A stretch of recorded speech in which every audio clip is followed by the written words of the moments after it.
निश्चित भाव में ये एक अपूरणीय क्षति, ये एक अध्यायर अवसान ओडिशा सिने जगत पाई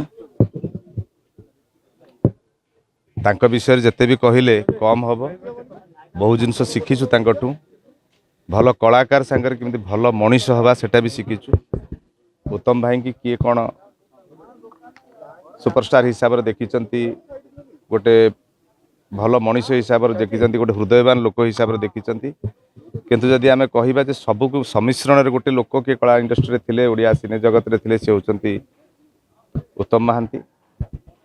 आज तांकर जो देहांत घटी निधन होती सेटा हुए तो तांकर पार्थिव शरीर आज मृत्यु होता पारे, किंतु निजे उत्तम महांती चिरदिन पाई लोकमानक मानस पटरे रहिबे। गोटे कलाकार केबे मरे नाही। से जो सिनेमा गुड़िक तांकर अभिनयर दक्षता देखैछन्ति लोकमानक पाखरे दीर्घ 5 दशंधि धरी से लोकमानकर मानस पटरे सेही भलिया जीवंत होइकी रहिबे उत्तम महांती। से सबले अमर रहिबे। कला जगत नाही सारा ओडिया सिनेमा प्रेमी मानक मध्यरे मनरे गोटे कठोर आघात आज पहुंची उत्तम महांती देहांत। मु चाहेबी तांकर जो अमर आत्मार सद्गति कामना करी प्रभु जगन्नाथ पाखरे से सबले जोठी रुहंतु भल रुहंतु एवं तांक परिवार समस्त को केमिति से माने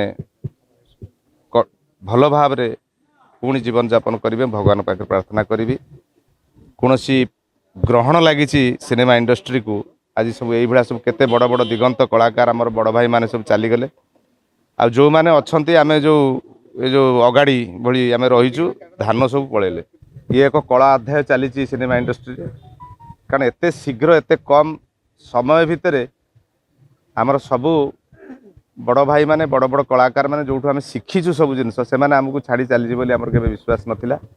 आ शेष थिले उत्तम भाई सी भी लास्ट को आमको छाड़ी चली गले, किंतु सबुदिन पाई सी समस्त मनरे जीवंत हिसाब से रहिबे। से सब बेले जेतेबेले सिनेमा देखिए उत्तम महांती की प्रथम सुपरस्टार ओडिया इंडस्ट्री रो उत्तम महांती सब बेले रहिबे। तांको जगह कहीं पूरण करि परिबेनी।